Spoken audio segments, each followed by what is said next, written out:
first of all, I haven't seen you in a while. I think the last time I ran into you was probably a couple of years ago when when I was at the White House. I don't think I'm invited there right now, but I was going through all the different things that you've been doing, and I'm just so grateful because you're one of the congressmen that is just so vocal, knows how to use social media, communicates with your constituents and all the American people. And I was just going through your I still call it Twitter, and I know it's Twitter to me. I know it's X, but and I saw that you just introduced the Journalist Protection Act. Yeah. I wanted to start off with that because that's actually something positive and exciting to me. Can you tell people watching what that's all about and why you decided to introduce that bill? We have never in America seen journalists threatened the way that we see them threatened under Donald Trump. We saw this in the first term, and many times he is encouraging violence against journalists with his rhetoric. And we see it today in the way that he declares anyone who opposes him as an enemy of the people,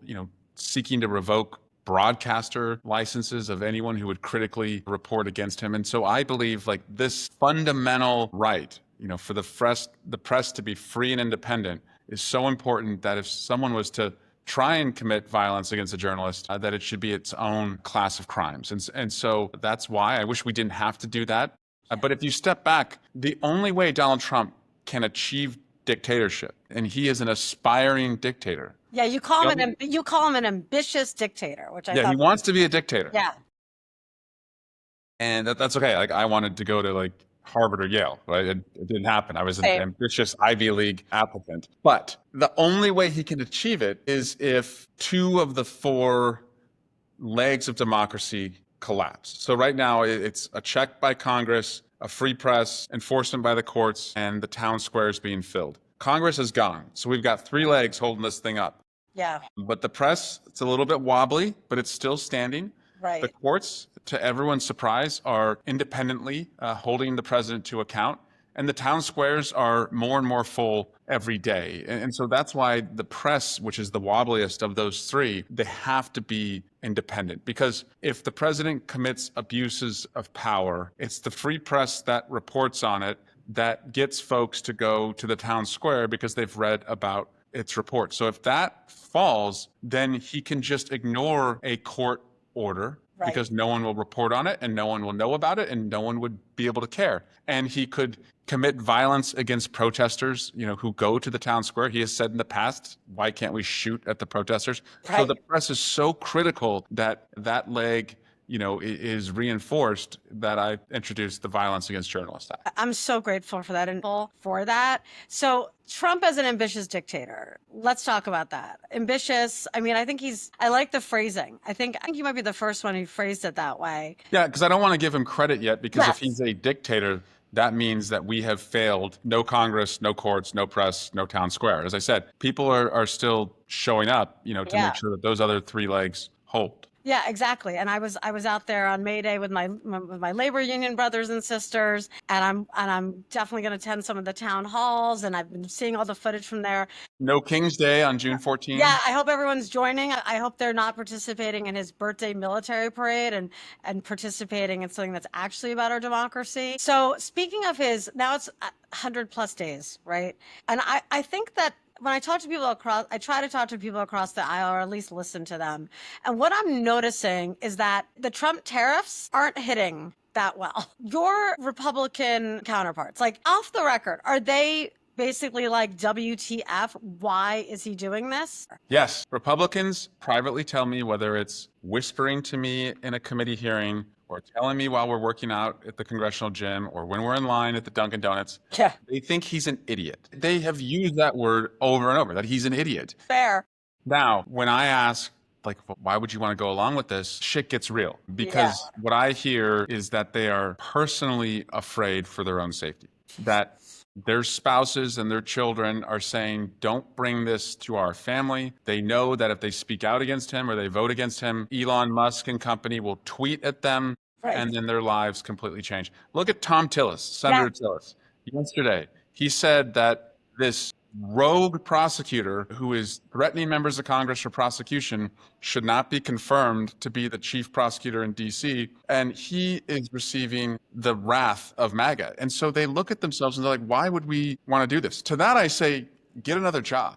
Yeah, Like you do a exactly. lot of jobs that you can make decisions and don't get threatened. But like I knew the arena I was going into, and these issues are consequential enough that I'm going to stay in the arena Yeah. knowing the cost that's going to come with it. Yeah, it's like they've forgotten what their job is, right? And right, if you can't handle it, then leave the arena. And I like that you're calling it the arena. Behind me is a book called Field of Blood by Joanne Freeman. And it's all about the antebellum era where, there was it wasn't just Charles Sumner who was caned. There was a lot of fisticuffs on the Senate floor, at least. And it's just, when I teach about that, up until recently, I was like, oh, well, things were crazy back then. But the fact that it is really an arena right now. Well, I just read a Yeah. book I want to flag for you then. Okay, cool. It's called Charles Sumner. It's Conscience of a Nation. It's coming out. I think I read an advance copy. Cool. It's by Zakir Tamiz, a Yale Law School graduate who wrote it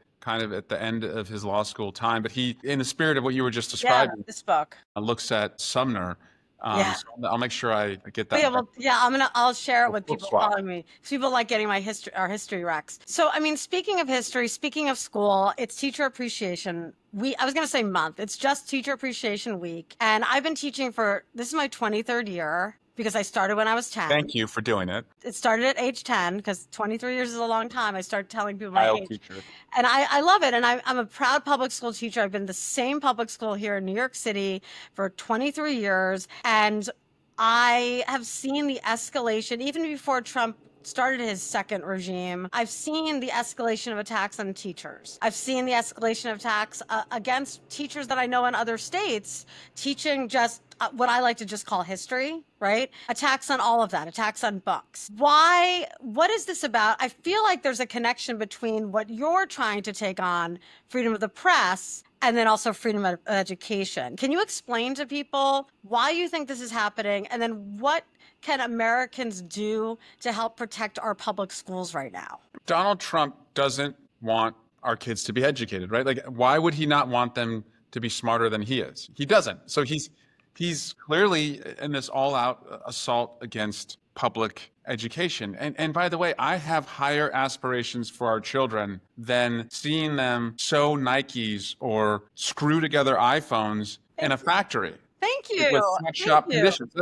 That's what he thinks our kids should be doing. And I believe that investing in them is the best future for them. And for any child and family that, is willing to do the hard work and bet on themselves, like their government should bet on them too and give them the skills and give them affordable college and a pathway to do better and dream bigger. And that is an aspirational message that I hope more Democrats lean into. And that should just be an American value, right? Like, I feel like a benchmark of our democracy is our republic. I love also that I constantly have to educate people that we're both a republic and a democracy. Yes. Hence why we need more public education and civics education. But a benchmark of it is public education, right? And so you brought up people working in factories. The woebegone days when you can go into a coal mine or sit there in a Lowell factory and loom cotton cloth for people. So explain to me what this tariff vision is, and how do we protect our economy now? Is it just off the charts that we can't do anything about it?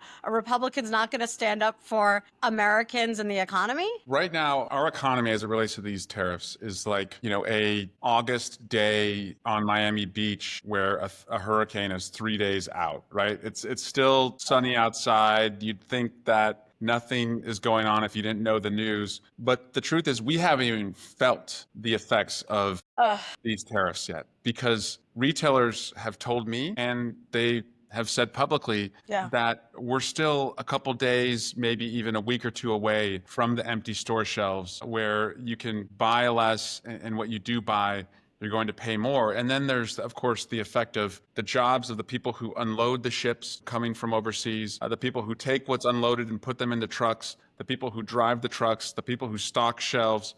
There's a long tail to this that has not even yet been felt. We are not helpless, though. Congress does not have to allow this to happen, except that Republicans in Congress, every single one of them, voted to take away our ability to stop tariffs back in March, which is insane. I mean, What did they do? Idiotic. What was that vote exactly? Because I think people might have missed that. No, thank you for referencing that. I should have just talk No, as but if it's okay. I know what it is. all of I our boring people procedures. No, but people are always, because I'm a Yeah. teacher, and so like I'm constantly thinking about like the kids will be like, I'll say, Albrego Garcia. They're like, who? So I'm like, Yeah. let's talk about who that is. So what happened in No, March? Yeah. no, the teacher is telling me to show my work, so I'll show my work. Can you show your work? I mean, Yes. yeah. So How did we get there? the budget, the bill that we had to keep the government funded back in March, where every House Democrat voted against it, and then, we kind of got screwed over by the Senate Democrats. That legislation, which ultimately passed, took away Congress's ability to check the president on tariffs. They put that in there because they didn't even want to have the power to check Trump on tariffs because they are in a cult and the only rule of the cult is you have to do everything the cult leader says, right? So they got rid of that power. So we can put that back in place. We're not helpless, but we need to put pressure on Republicans and say, like, this buy less, pay more approach is going to destroy our economy. Absolutely. And their constituents aren't going to be happy. And we all know basic history. When people don't like what's going on with their pockets, they vote you out. So That's maybe right. that will help them. I don't know. I guess they're more scared of I the think cold. that, Yeah. look, if Donald Trump had achieved dictatorship, Elon Musk would not have been the first efficient firing of Doge, right? It was the public pressure, the public sentiment, people voting with their wallets that put pressure on him to leave Doge and go back to Tesla. So we still have the power of the town square and the public sentiment. And so we have to flex that. Yes. And that can bring Republicans to the table to get rid of this Trump tariff tax. That's a hopeful message. And I wanted to just end with a message to my students because you have kids yourself. I'm sure you're seeing this as well with them. My students are feeling a little hopeless right now. They come in every morning confused by the headlines. I have a tough time even explaining it to them in a objective way. What's your do you have a message of hope for them? Like what can they do what can they do to help our country get back on track? First, they deserve a country where if they're betting on themselves and working hard and taking risks, that their government is betting on them and is behind them. They Yeah. don't have that right now, but it's achievable. Small victories will bring us big victories. We saw last month in Wisconsin when Elon Musk and Donald Trump tried to buy a state Supreme Court seat. They lost. They spent millions there, and the people said, we're not for sale. We have seen that when organizations believe in our court system and they fund lawsuits to stop the cruelty of Doge and the cruelty of deporting a 4-year-old American citizen with cancer, that you can still go to the courts and count on the courts. We've seen that the press, again, although wobbly, is still in some ways fiercely independent and holding Donald Trump accountable. And so you yourself, it's not just register to vote on election day.